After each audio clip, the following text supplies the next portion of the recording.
Innal hamdalillah nahmaduhu wa nasta'inuhu wa nastaghfiruh. Na'udzu billahi min shururi anfusina wa min sayyiati a'malina. May yahdihillahu fala mudilla lahu wa may yudlilhu fala hadiya lahu. Asyhadu an la ilaha illallah wahdahu la syarika lahu. Iyyahu na'budu wa iyyahu nasta'in. Asyhadu anna Muhammadan 'abduhu wa rasuluhu sallallahu alaihi wasallam la nabiyya ba'da. Amma ba'du fa ya ayyuhan nas ittaqullaha haqqa tuqatih wa la tamutunna illa wa antum muslimun. Qala Allah Ta'ala fi kitabihil karim, a'udzu billahi minasyaitonir rajim. Bismillahirrahmanirrahim. Ya ayyuhan nas ittaqu rabbakum alladzi khalaqakum min nafsin wahidah wa khalaqa minha zawjaha wa batha minhuma rijalan katsiran wa nisaa'an wattaqullaha alladzi tasaaluna bihi wal arham innallaha kana 'alaykum raqiba. Ma'asyiral muslimin dan jamaah Jumat yang dimuliakan oleh Allah Subhanahu wa taala, kembali kita mengucapkan rasa puja dan syukur kita kepada Allah Subhanahu wa taala yang alhamdulillah pada hari ini Allah masih memberikan kesempatan kepada kita untuk dapat datang ke rumah Allah ini dalam rangka untuk menyambuti panggilannya, yakni melaksanakan sholat Jumat secara berjamaah. Mudah-mudahan amal ibadah yang kita laksanakan ini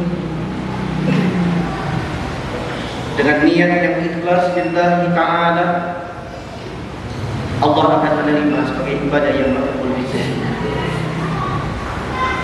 Salawat beriring salam kita tidak jenuh menyampaikan kepada Nabi kita Muhammad sallallahu alaihi wasallam yang telah membawakan kita dhulumat ila nur, dari tatanan kehidupan jahiliyah yang tidak beradab jadi manusia yang beradab, dari manusia yang tidak bertuhan kepada Tuhan yang satu. Insyaallah kita menjadi hamba Allah yang bertuhan kepada Tuhan yang satu.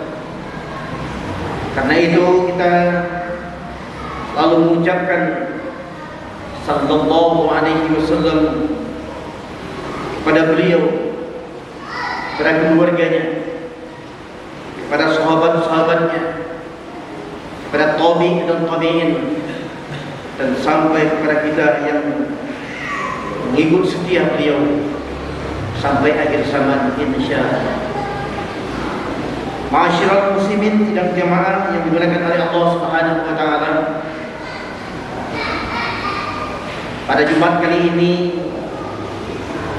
kita akan mendengarkan satu judul daripada khutbah kita, yakni etos kerja menurut pandangan Islam. Kita ini adalah manusia yang diciptakan oleh Allah Subhanahu wa taala dalam bentuk yang sebaik-baiknya, yang sesempurna-sempurnanya dibandingkan dengan makhluk-makhluk Allah yang lainnya. Itulah yang dinyatakan oleh Allah Subhanahu wa taala dalam surat At-Tin ayat 4.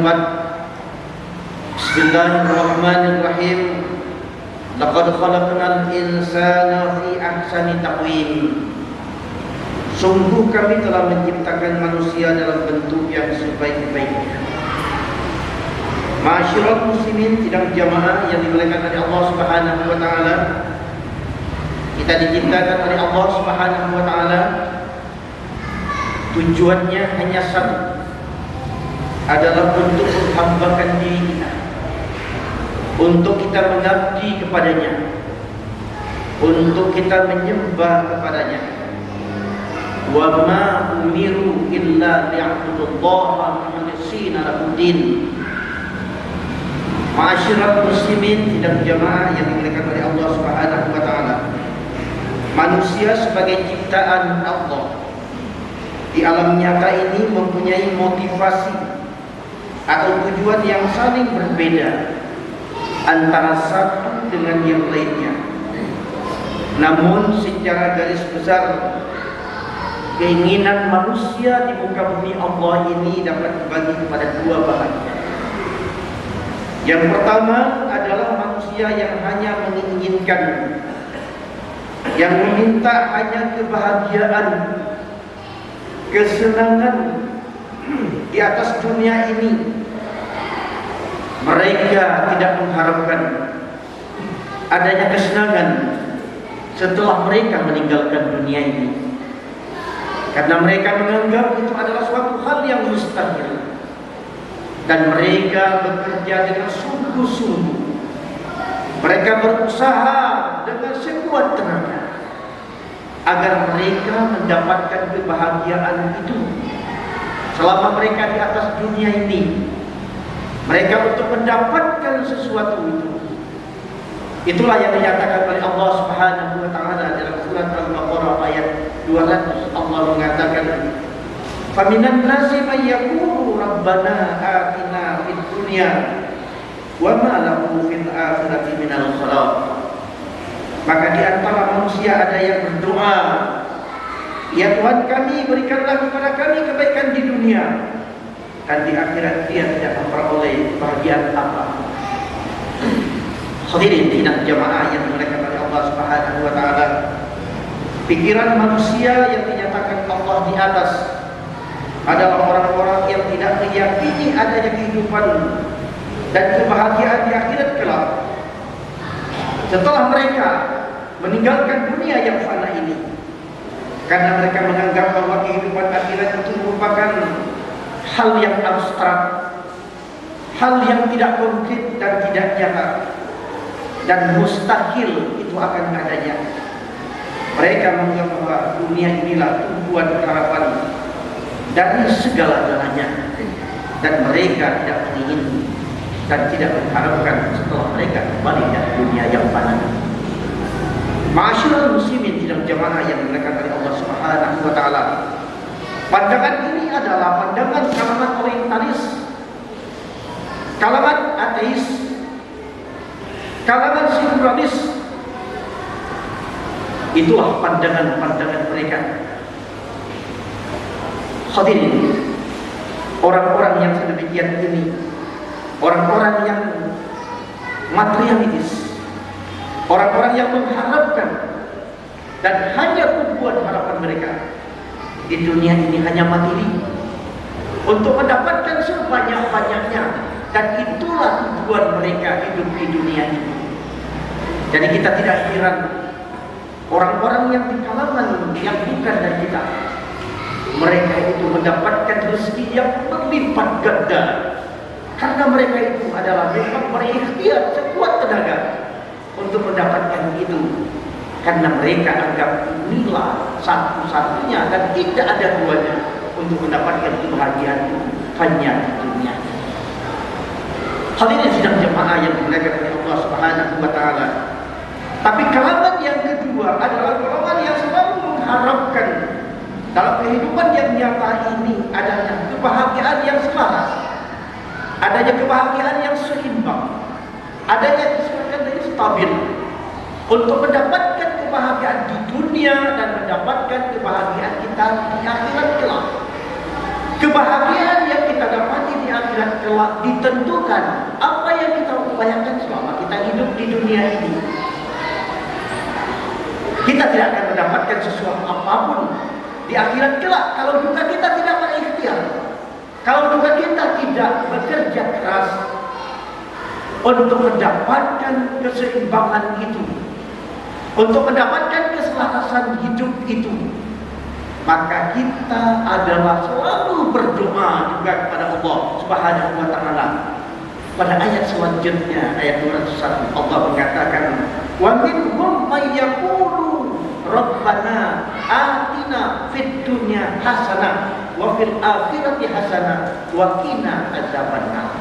Dan itu adalah doa kita setiap waktu, setiap saat. Selesai kita sholat, selalu kita berdoa kepada Allah, "Ya Allah, berikanlah kepadaku kebahagiaan di dunia ini, dan berikanlah juga kebahagiaan kepadaku di akhirat kelak nanti, dan hindarilah daripadaku siksaan api neraka. Inilah kita orang yang beriman kepada Allah, dan yang kita beriman kepada Rasul kita, yang beriman kepada rukun iman, bahwa dunia ini bukan segala-galanya, tapi dunia ini adalah merupakan jembatan kita untuk menuju tujuan kita yang abadi. Jadi ibaratnya bahwa kita akan menyeberang sungai, maka hidup dunia ini adalah bagai jembatan kita. Kita tidak akan mempulis sepulis-pulisnya atau seindah-indahnya jembatan itu tanpa kita memikirkan setelah ujung jembatan itu di sana. Tapi yang kita pikirkan adalah setelah kita nanti meniti titian kita itu, bahwa ada yang paling bahagia setelah titik ini adalah kehidupan akhirat. Kehidupan akhirat itu akan mendapatkan kebahagiaan kita manakala ditentukan oleh sikap kita, amalan kita selama kita di dunia. Hadirin sidang jamaah yang dimuliakan oleh Allah Subhanahu wa taala, untuk mencapai kebahagiaan itu Islam menganjurkan dan menjunjung semangat kerja keras dalam berbagai aspek kehidupan untuk mengangkat harkat dan martabat kita demi untuk mencapai kebahagiaan di dunia dan di akhirat. Islam sungguh melarang orang-orang yang bermalas-malas dan bertangguh tangan. Allah mengatakan di dalam surat Al-Isra ayat 29, "Wala taj'al yadaka maghlulatan ila unuqika." Dan janganlah engkau jadikan tanganmu terbelenggu di atas lehermu. Ma'asyiral muslimin dan jamaah yang dimuliakan oleh Allah Subhanahu wa taala, pada suatu ketika Rasulullah sallallahu alaihi wasallam menjumpai seorang sahabat beliau bernama Abu Umamah, yang mungkin pernah juga kita mendengarkan. Beliau duduk di masjid, ya, sambil mereka itu termenung dan kebingungan apa yang harus dia lakukan. Maka pada waktu itu Rasulullah SAW mendekati Abu Umamah. Ya Abu Umamah, kenapa engkau cepat sekali masuk di dalam masjid ini? Saya lihat engkau ada sesuatu di dalam mukamu itu yang juga tidak enak. Mungkin ada yang engkau pikirkan. Sedangkan waktu salat tiba, masih jauh lagi. Maka Abu Umamah mengatakan, ya Rasulullah, betul ya Rasulullah, saya menyendiri di dalam masjid Allah ini dalam rangka saya untuk mengadukan nasib saya kepada Allah. Saya ini sedang dilanda failin, tempat pekerjaan saya tidak ada lagi, dan juga saya rasanya kehidupan ini tidak ada suatu tujuan lagi untuk saya bisa melakukan. Mendengarkan itu Rasulullah SAW mendekati Abu Umamah. Abu Umamah, maukah engkau aku tunjukkan suatu jalan yang bisa melepaskan kamu daripada apa yang kamu pikirkan pada saat sekarang ini? Maka Abu Umamah menyatakan, benar ya Rasulullah, saya mau ya Rasulullah, saya mengharapkan petunjukmu ya Rasulullah. Maka Rasulullah SAW, kalau demikian, ada beberapa resep untuk bisa melepaskan kamu daripada belenggu yang kamu hadapi pada saat sekarang ini. Yang pertama sekali, jauhilah perasaan ragu-ragu dan cemas pada dirimu. Yang kedua, jauhkanlah sifat malas dan lemah kemampuan yang ada pada dirimu. Dan yang ketiga, jauhkanlah sifat pengecut dan kikir yang ada pada dirimu. Dan yang keempat, jauhkanlah sifat gemar berhutang dan putus asa. Dan yang kelima, tingkatkanlah silaturahmimu dengan sesama. Ma'asyiral muslimin dan jamaah, inilah resep yang diberikan oleh Rasulullah SAW. Ada 5 resep yang diberikan kepada Abu Umamah. Setelah Abu Umamah mendengarkan apa yang telah disampaikan oleh Nabi kita Muhammad SAW, maka Abu Umamah semangatnya bangkit kembali, keteguhan hatinya akan datang. Maka dia bekerja keras dengan sungguh-sungguh apa yang telah diberikan resep oleh Rasulullah SAW.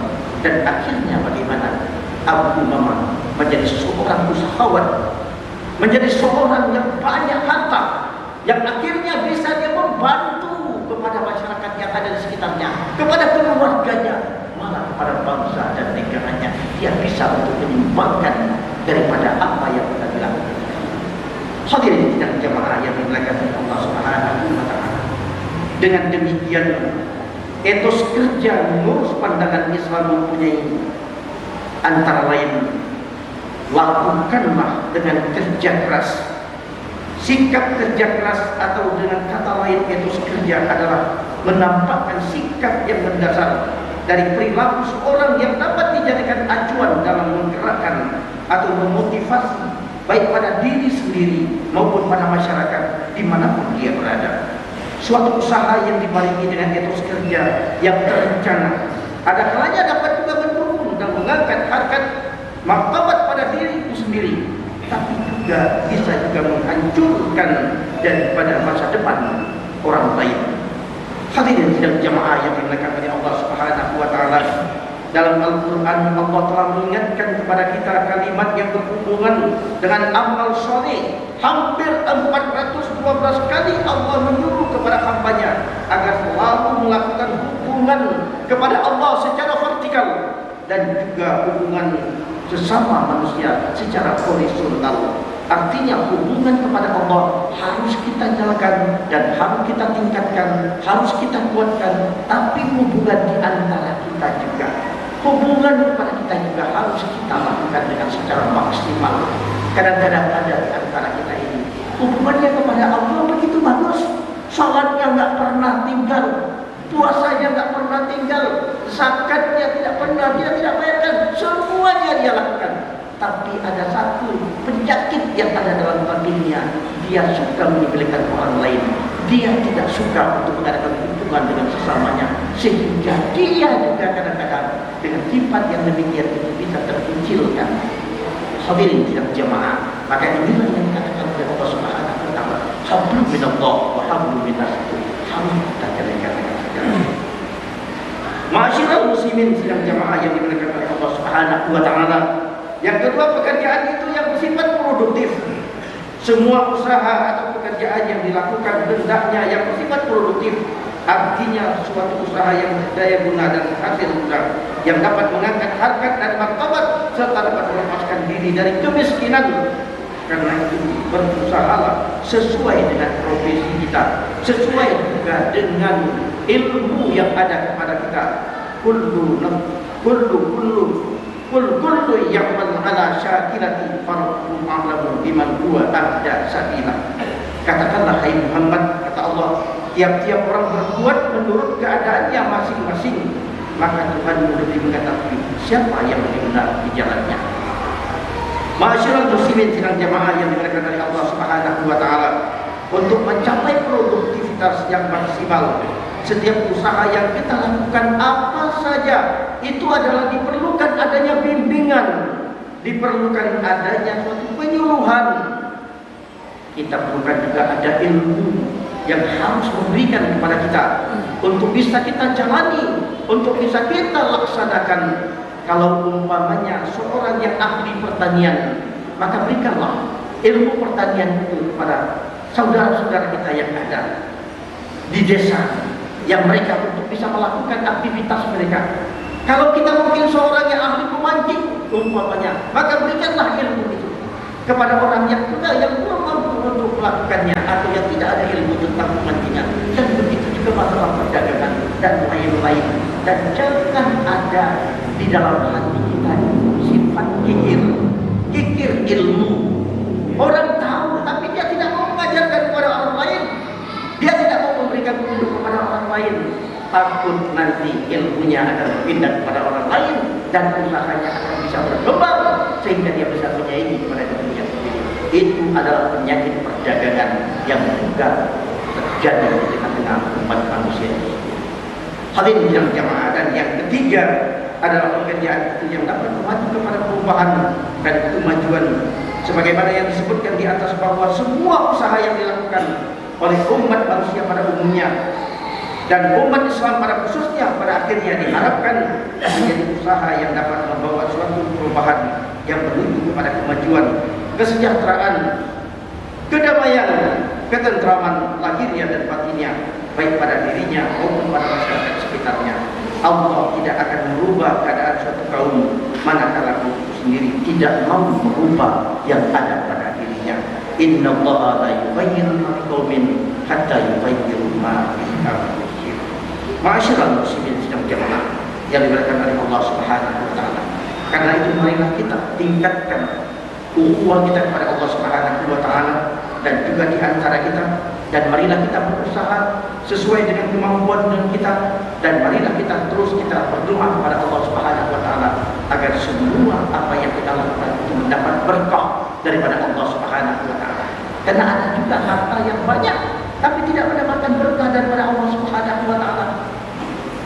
Tapi ada juga yang hartanya sedikit tapi juga mendapat berkah daripada Allah Subhanahu wa taala. Dia tidak keluh kesah. Betapa banyaknya orang yang banyak harta kekayaan tapi keluh kesah mereka. Mereka tidak tahu kemana lagi hartanya harus dia berikan, dan tidak tahu lagi kemana untuk dia berikan. Tapi ada juga yang harta sedikit tapi bermanfaat, berhasil pula.